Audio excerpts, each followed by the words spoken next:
Hey юу яцхан үзэгчтэй Newsaki in the house энэ 7 хоногийн базаа бичлэгээр уулзж байгаа да та бүхэндээ маш их баяр тавина. За тэгэхээр өнгөрсөн 7 хоног болоод энэ 7 хоног Монголын хипхопын зах зээл дээр тунчиг олон юм боллоо. Олон юм яриад яг шууд эхний зэдэвтэ орцгоё. Энэхүү бичлэгийг олон улсын бооцооны сайт OneXBet хамтран үргэлж байна. Хэрв та 21 болон түүнээс дээш настай бол тайлбар хэсэгт байгаа линкээр бүртгүүлэн ороод өөрийн мэдээллийг үүсгэн Newsaki гэсэн промо кодыг ашиглан анхны депозитдоо 100% бонус аваарай. За эхний сэдэв бол Sex Sambogтой холбогдож байгаа. За Sex Sambogтой та бүхэн мэдж байгаа шүү дээ. Саяхан бол өөрийнхөө цомгийг нээлттэй хийсэн. Гэхдээ үүнээс хойш ямар нэгэн дуу цацаагүй байж байгаад түүнтэй холбоотой ахин нэгэн мэдээлэл бол сэвэгдэж эхэлсэн байна. За нэг ийм Instagram хаягтай залуу хүний хүүхдийг нүүр нүдгүй зодчоод инээгээл цагдаагийн машин руу сууж идэг. Аяя. Сайхан сэвэд өгөөрэй манайхаа. Ийм арчаагүй хүний сүг царайлсан юм ингээд инээгээд явж ийн гэхээр бүр хөх хинэ төрч хөхний булчин чангараад байна. За нэг иймэрхүү бол сториг хийгээ үлдээсэн байна. За мэдээж яг энэ стори мэдээлэлээр бол Sex Sambogдын хувьд ямар нэгэн хариу бол мэдээлэл хийгээгүй. Мөн энэ талаар бас нэгэн ийм Instagram хаягтай залуу зөв зүгээр мөрөөрөө явж байгаа хүүхдийг барьж авч зоднаа. Тэгснээ золбин хідэн найзууд нь ирж та нар угаасаа яаж чадахгүй.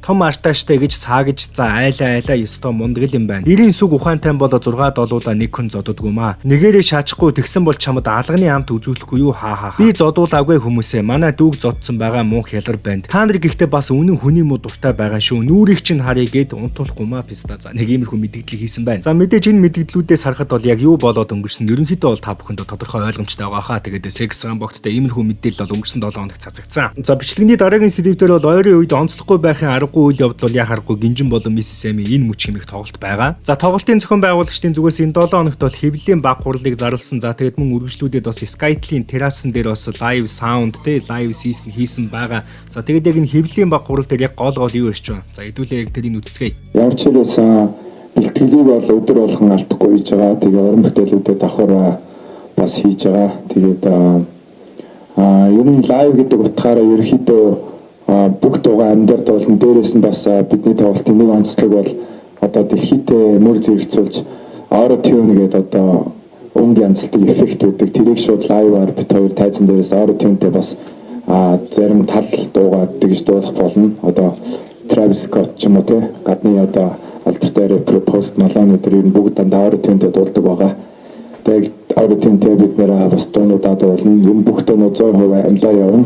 За бүгдээр нь өдрийн төргий. За яг би даасан шинжтэй тоглолт бол хийж байгаагүй. Тэгээд ялангуяа одоо гинжин бит хоёр бол одоо хамтраад бас 5 жил боллоо. Тэгээд энэ хугацаанд яг өөрсдийнхөө цомгийг дуусгаад одоо баруун нөгөө тайлан тоглолт гэж ярьдаг шүү дээ тий.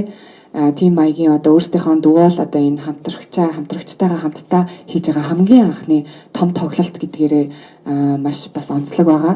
Тэгэхээр одоо энэ утгаараас гэдэг юм уу тий бит хоёр бас маш их сэтгэлээрээ одоо амар гоё юм үзүүлэе гэж бүр яг ханцуу шамлан найруулагчтайгаа болон баг хамт олонтойгоо ингээ орсон байгаа. Тоглолтын өмнө ямар ч байсан нэг бас тустай хамтрал цацагдана өөр хүмүүстэй.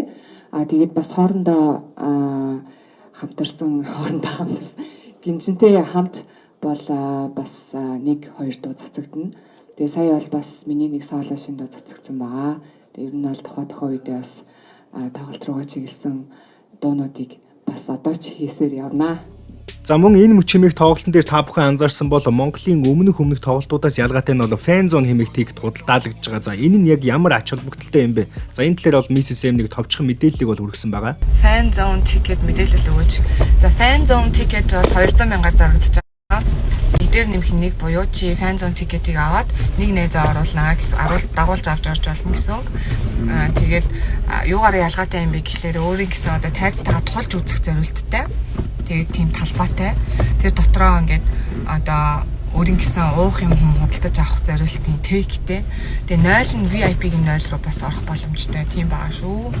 Гэхдээ VIP-ийн одоо тоглолт үзэх хэсэг рүү нь бол орж болохгүй. За яг үүнтэй холбоотойгоор би өөрийн YouTube болон Facebook пэйж дээр иймэрхүү нийтлэг бичсэн байгаа. Залуусаа анхаараарай. 23 подкастаараа тун утахгүй гинжин болон Mrs M-ээр оролцох гэж байна. Тэднээс асуух хамгийн хутга, хамгийн хурц асуултуудаа бичиж үлдээгээрэй. Юу ч байсан болно шүү. Мөн тоглолттой холбоотой асууж лавлах зүйл байвал нээлттэй шүү. За тэгээд юмыг яаж мэдэх вэ? Би бол NJ линкээ үлдээчихсэн байгаа. Тэгээд та бүхэн бол хүссэн асуултуудаа энэ өрөөс бол асууж болно. Асуухыг хүссэн нь ямар ч асуултаа та бүхэн бичиж үлдэх боломжтой. За учир нь би энэ дугаарыг бол үнэхээр халуухан дугаар байгаасаа гэж үсэж байна. За ингээд дараагийн сэдвтэ орцгоё. Дараагийн сэдв бол Limit King-тэй холбогдож байна. За рэпер Limit King-ийн хувьд бол саяхан Ара фестивал дээр Жахалибийн тоглолтын 15 сая төгрөгийн тикетийг бол үнгүү цацаж байсан бичлэг нь бол яваадсан та бүхэн үзсэн байх. За яг үүнтэйгээ холбоотойгоор Limit King бол өөрийн Instagram хуудсан дээр нэг иймэрхүү зүйлсийг бол мэдгдсэн байна. Тийм ээ, монголчууд дэндүү төгс хүмүүс болохоор хэдэн зуун саяараа сонссон хүмүүсийг мэддэггүй мó. Тэд нэрээ ийм юм сонсдоггүй юм. Өөр ширээ апийн зээл ээж аавын үглийг л сонсдیں۔